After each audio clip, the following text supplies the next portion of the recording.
Добро. Да одиме на темата.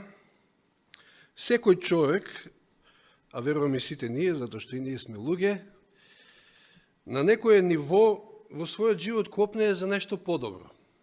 Што и да е, подобар живот, подобра работа, подобра плата, подобри односи, подобра иднина и така натаму. Но овој копнеж не е само личен, туку е и духовен. Значи Бог го вградил во нас, во срцето на секое човечко битие.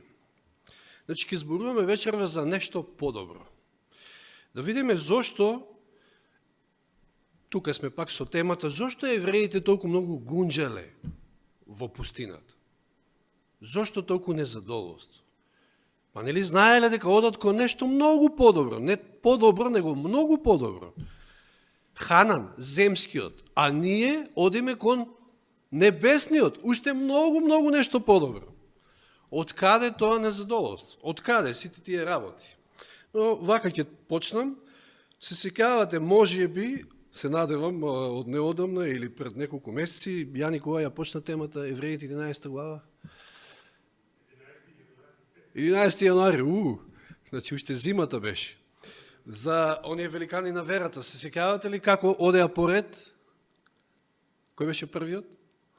Авел, па Енох, Ное и добраде за овие тројца, можеби, предпоставам дека не се однесува ова што ќе очитаме од 13 до 16 стих во Евреите 11 глава, но ајде и да се однесува, нека се однесува за Авел и за Ное, ама за Енох сигурно не се однесува, зашто Енох е жив. Но се однесува за следниве, за Аврам, за Исак, за Јаков, за Сара, подосна спомнатите. Читам 11 глава Евреите од 13 стих па до 16. Сите овие умреа, значи ете зашто не спаѓа Енох тука барем, умреа во вера, не добивајќи ги ветувањата, туку само оддалеку ги видоа. Како ги видоа? Како ја видоа ветената земја? Со вера или во визии, да. И ги поздравија и исповедаа дека се, ова е многу битно, тугинци и придојденци на земјата. Дали ние исповедаме, дали ние веруваме дека сме тугинци и придојденци на земјата? Ова е многу клучно. Зашто кои изборуваат така, значи кои исповедаат, кои изборуваат така, кои сметаат дека тука се тугинци и придојденци, покажуваат дека ја барат родината или татковината, која, иако вели при тоа мислеја на она од која што излеглоа, има време да се вратат, значи не мислат на таа. Туку 16-тиот. Но сега копнеат по подобра, ја би рекол многу подобра, односно по небесната. Затоа Бог не се срами од нив да се нарече нивни Бог, зашто им приготвил град. Се мисли на Ерусалим секако. Сега, истата желба ја имале израелците. Не можеме да кажеме дека немале желбата да се ослободат од робството во кое што биле веќе 400 години. Имале желба, биле угнетени, без иднина, го изгубиле својот идентитет таму. И Бог не ги заборавил, Бог ги слушнал. И им ветил, го имале тоа ветување, како што ги имале Аврам и сите. Значи, за подобра земја, земја во која што тече мед и млеко, како што се опишува. Место на слободата за нив, место на благослов, Божие присуство. Ханан им станал символ на надеж. Но тешко беше, како што видов минатиот пат, да го истиснат Египет од срцето. Наистина тешко. Цела таа една генерација, затоа што денеска исто зборувавме во пуката, ги ослободи Господ, ама физички ги ослободи, но ментално не беа слободни, затоа и не влегува во Ханан. Не се научија да го извадат Египет од умот. Иако ги чекаше нешто многу подобро. И тоа како подобро? Од робство. Па од робство ми се чини, ако бидеме реални, ќе кажеме, па дури и само шетањето во пустината е подобро од робството. Ама нив им се видело тешко. Значи не беа никако Аврам, никако Исак, никако Јаков, немаа вера, им недосташуваше вера.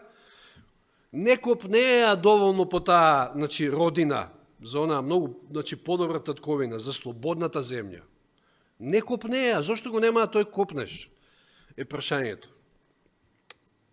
Без тој копнеш, без доволно силен копнеш, уште ќе вртиме и ние во пустината.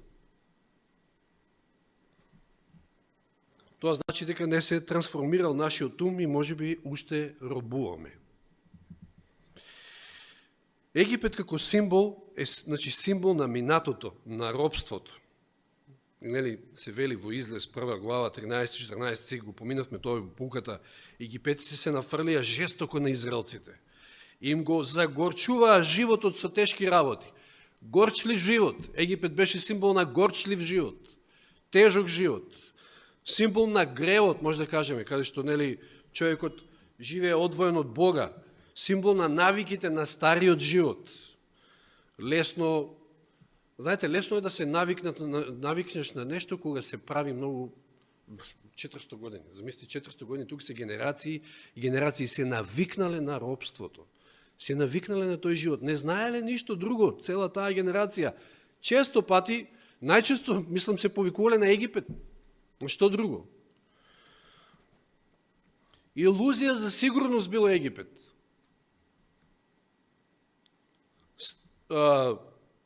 Символ на страф, на угнетеност, на губење на идентитетот.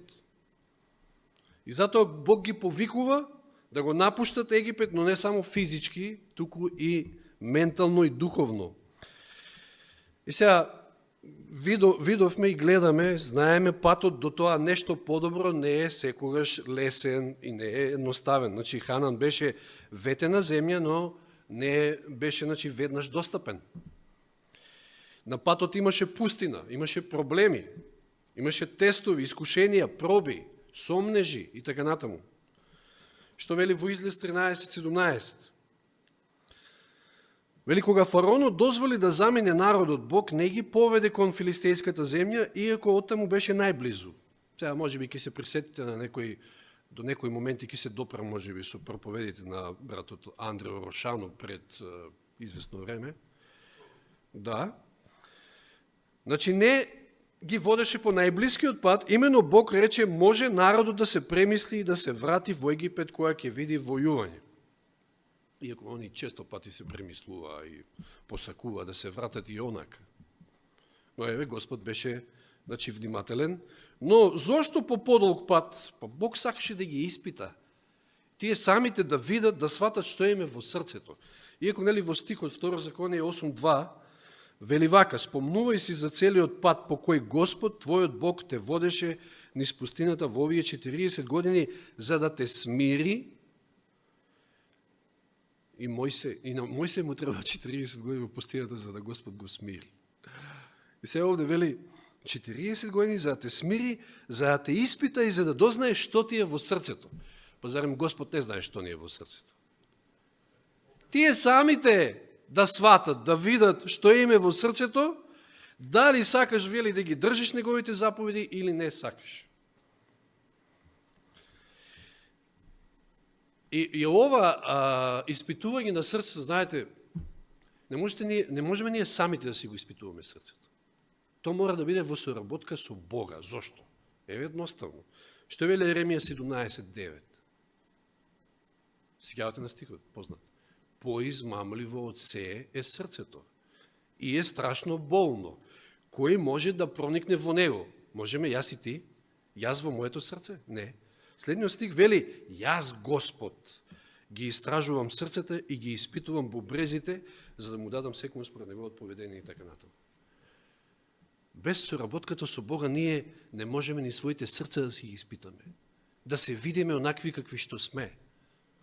А без тоа нема трансформација. Не може Господ да ти помогне ако ти не сватиш дека ја имаш таа и таа слабост. Значи, ако ја негирам дека имам рак, па нема да идам на доктор. Не? И ќе си умрам. Иако и таму може, нема многу да те излечат кој е прашање рак, со хемотерапија, меѓутоа, ајде, ќе ти го продолжат нешто животот.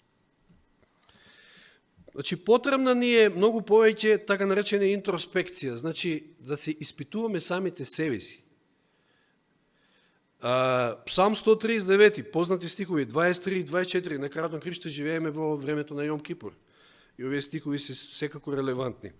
Псалм 139, 23, 24. Испитајме целиот Боже. Гледате псалмистот што вели.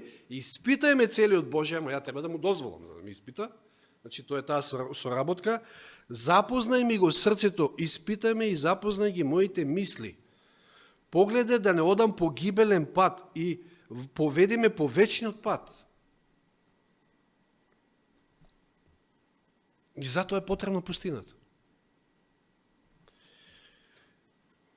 Назад кај израелците, значи, физички слободни, но срцата им беа уште во Египет.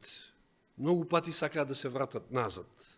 Но Бог сакаше да ги научи, низ тоа искуство на пустината, да му веруваат нему, да живеат со надеж за она што ги очекува, за она нешто многу подобро.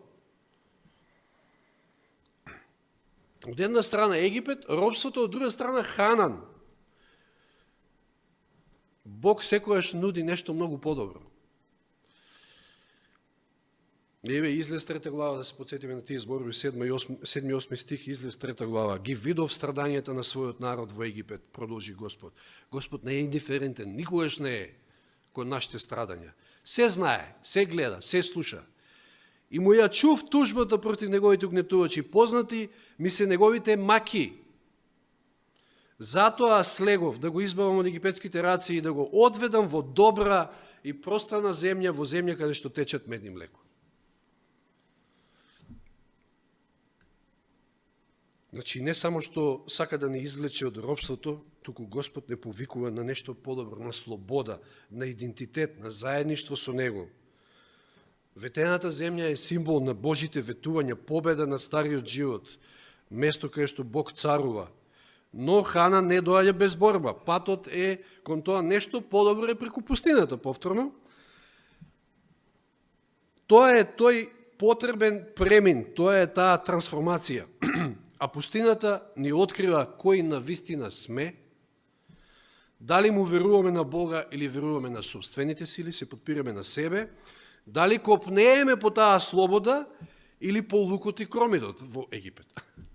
Под наводници. Да. Кој е проблемот сега? Зошто го немаме тој копне за нешто подобро? Зошто сме млитави? Мора да признаеме дека е така. Зошто? Па тоа е многу подобро. Аха. Значи, сакаме подобар живот, подобра плата, подобро ово, подобро оно, а кога станува збор за најважното нешто, ние сме. Какво време? Ки си најдеш време, Андре, како? Еремија 2.13. Еве, ајде да видиме сега одговорот. Еремија 2.13, исто познат стих. Зошто мојот народ направи две зла? Да беа само две, ама ајде, тука Еремија ги сведува на две. Две зла. Ме остави мене. Ако читате тамо 106 псалм, 78 псалм, оние псалми што го даваат описот на патувањето низ пустината. Правеше Господ ова, го заборавија Господ. Правеше вака чуда, го заборавија Господ. Правеше, го заборавија Господ. Па денеска спомнавме, па го заборавија уште пред Црвеното море. Само што излегува од Египет го заборавија. Па нели заборавија на оние чуда 10? Што беше сето тоа? И го заборавија уште пред Црвеното море. Ти не донеси тука да не убиеш, враќај не назад и готово. Да. Значи, ме остави мене изворот на живата вода, да си искупа, ова е второто зло, кладенци за себе, испукани кладенци што не можат да држат вода. Знаете ли која е разликата меѓу извор и кладенец? Ајде, сте живеели можда некој на село или не знам. Раде сигурно знае. Што е извор, што е кладенец? Извор е кој што извира вода, длабоко негде од испод, извира вода и таа тече вода, таа тече. Кладенец се собира од ваму, од таму, ќе ископаат, ќе направат и се собира дури може дождовница и тука. И тоа е, со текот на време, тоа е бајата вода, некако не е таа таква вода која што може баш така да те освежи, дури овака физички ако зборим. Меѓутоа, духовната порака е друга, значи, многу помоќна. Ме оставивте мене, изворот на жива вода, а одите на испукани кладенци. Копнееме ли повеќе по нештата кои што не ја задоволуваат нашата душа, е прашањето. Бајата вода. Пошто копнееле израелците во пустината? Ајде кажете ми едно духовно нешто по кое што копнееле. Ајде, кромит, лук, калинки, месо, дињи, ова, она, што е тоа? Духовно? Па ништо нема тука духовно. Ништо нема тука духовно, ништо.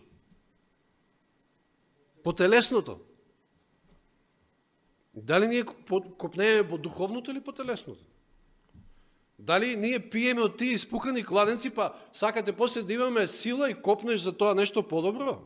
Да не бутка нешто? И кај овој кладенец, кај оној кладенец и пак си жеден, пак си незадоволен и гунџеш цело време. Ова ми фали, она ми фали. Па телесното кога го храниш, па ќе гунџаш, ти сакаш само дај, цело време од Господа вика, дај Господе, дај. И што ако ти даде? Тоа е пак вода од која што ќе ожедниш. Што и понуди Исус на Самарјанката во 4 глава Јован? Дали таа дојде на Јакововиот бунар, исто и бунар може да биде така побајата вода, да кажам, нели, она па извира, ама не е текуча вода, што викаат. Она свежа, баш што освежува. Жива вода.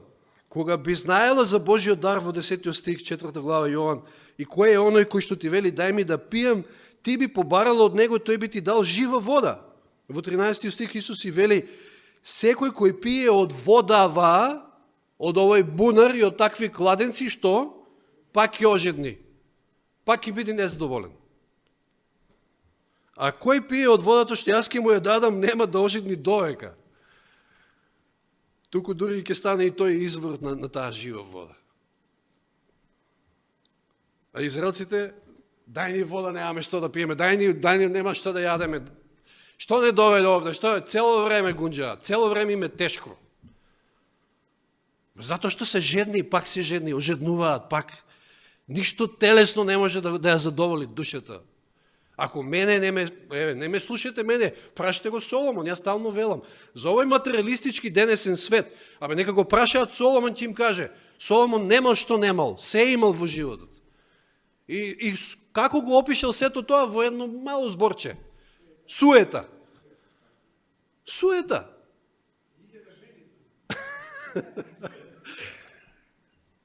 Суета. И ние се чудиме денеска зашто луѓето не доаѓаат во црква, а одат, не знам, на еден куп други места.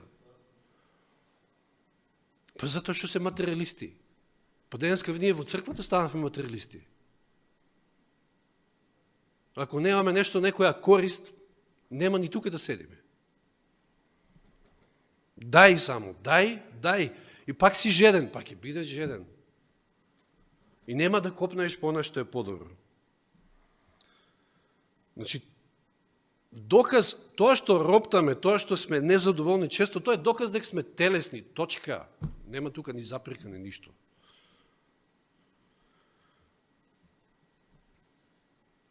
Не може таа духовна празнина, која што Господ ја оставил кај секој од нас, затоа што сме негови творби, значи не може да се исполни со ништо друго, освен со Бога. Ништо. Еве го цитатот од Патот кон Христа, кој што го покажува истото тоа. Истиот божествен ум, кој действува во природата, им се обреќа на срцата на луѓето. Будејќи во нив неискажлив копнеш за она што го немаат. Ја немаме се уште таа ветена земја, ние уште сме во пустината, ама Господ е тој кој што го буди тој неискажлив копнеш. И вели, световното не може да го задоволи нивниот копнеш. Божиот дух ги преколнува да се стремат кон оно што единствено може да им даде мир и одмор кон Христовата милост, кон радоста на светоста. Единствено, не може ништо друго. Ни мир, ни ништо. Служејќи се и со видливи, и со невидливи влијанија, значи Бог се служи со, и кај израелците во пустина, и кај нас, во нашата пустина, се служи со видливи и невидливи влијанија. Нашиот Спасител е постојано на дело, настојувајќи умот на луѓето да го одврати од грешните уживања што не ситат. И да го насочи кон неизмерните благослови што можат да ги добијат во него.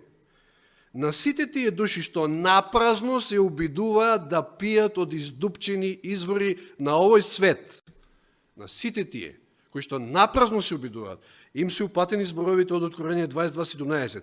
И кој е жеден, нека дојде, како вели, и кој сака нека земе дарум од водата на живот. Господ без пари не го дава тоа. А ние фрламе пари за глупости, што не ситат.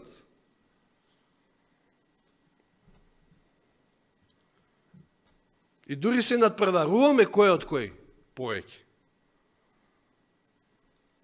Досадно ми е таа веќе кола, ајки си земам некоја друга, джип некој таму, не знам што ќе сменам, не знам, било што. И што, тоа ќе те задоволи нешто? Духовната потреба не може да ја задоволи такво нешто. Ти кој во срцето копне за нешто подобро од она што може да ти го пружи овој свет, препознај го тој копнеш како Божја порака упатена на твојата душа. Дали сме ја препознале? Дали тие влијанија ги осеќаме Божји? Па станува жешко, тешко, не знам како веќе на оваа планета. И пак тоа е Божји план, веројатно, нели, затоа што, нели, зборувавме минатиот пат, од тешко потешко сака Господ да ја направи ситуација да ние самите посакаме. Затоа што го немаме тој копнеш, очигледно дека го немаме. И ја лично за мене зборам, не си изоставам, значи зборам во прво лице множина.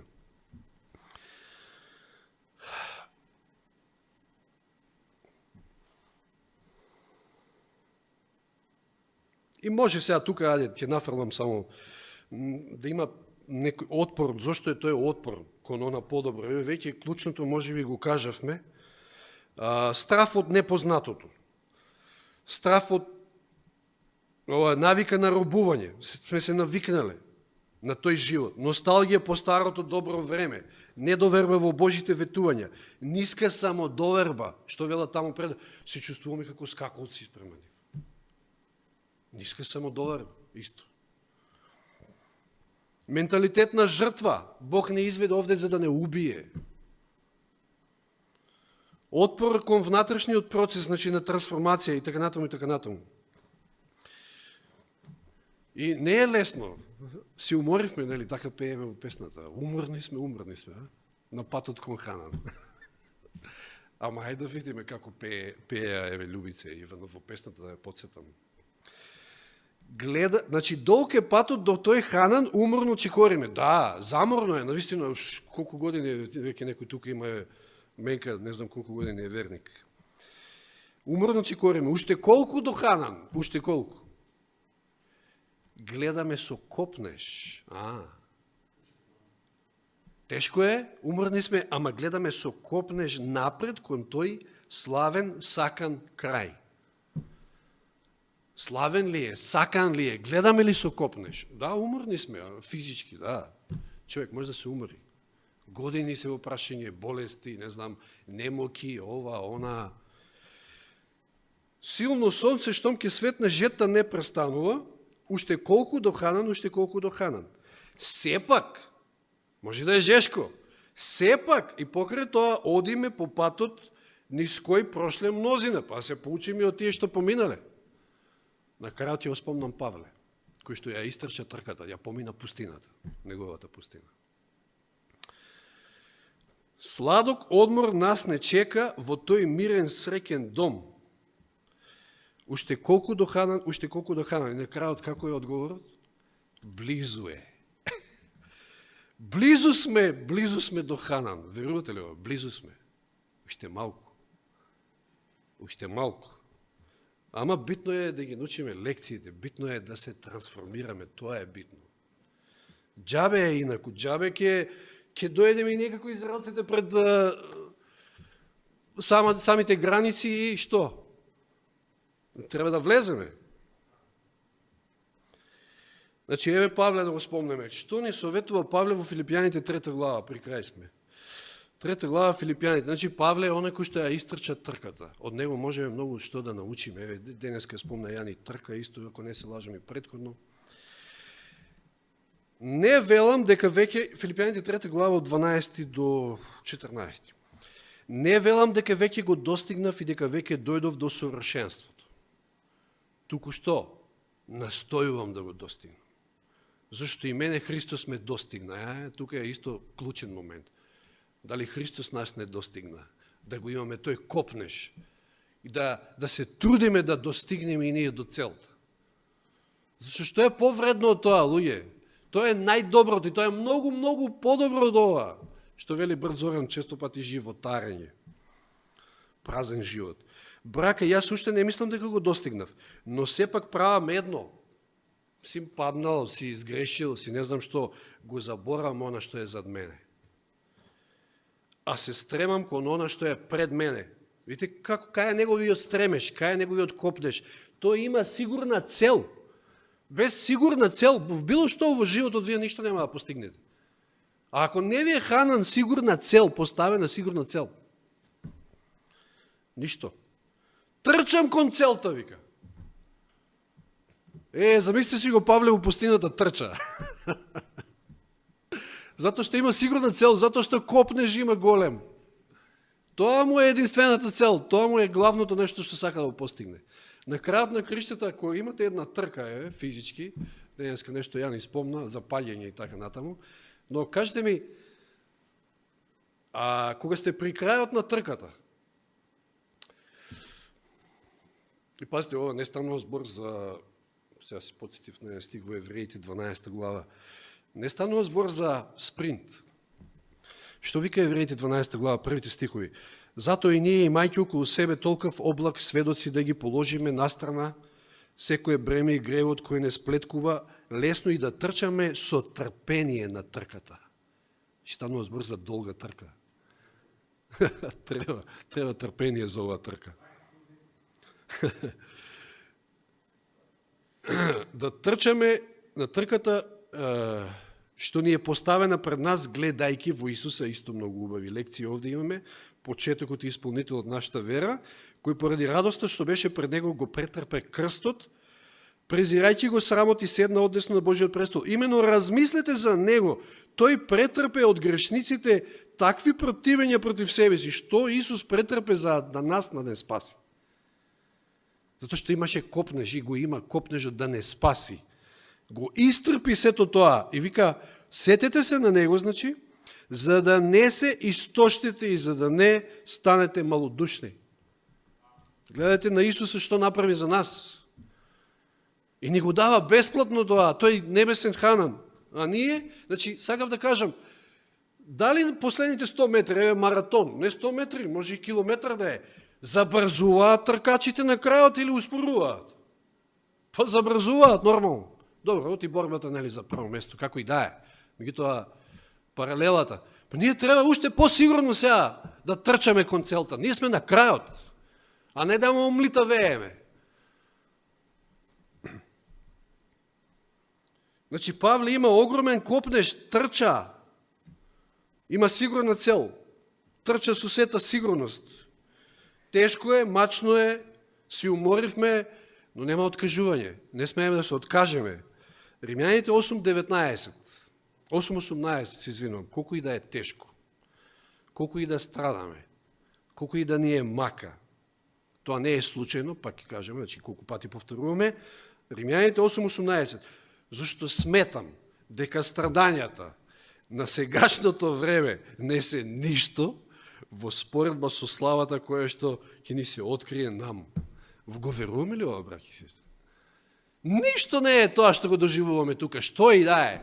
Се ќе помине со Божја помош. Тоа не е ништо во споредба она што не чека. Затоа да не го испуштаме. Затоа што Господ секогаш подготвува нешто многу, многу, многу подобро. Ханан земскиот Ханан беше многу подобро за египетците, а камоли небесниот за нас. Може сте уморни, може ви е жешко, ама ве очекува славна иднина. Сите нас. Затоа Господ го даде и својот син. Не заборавајте. Слава нека му е. Амин.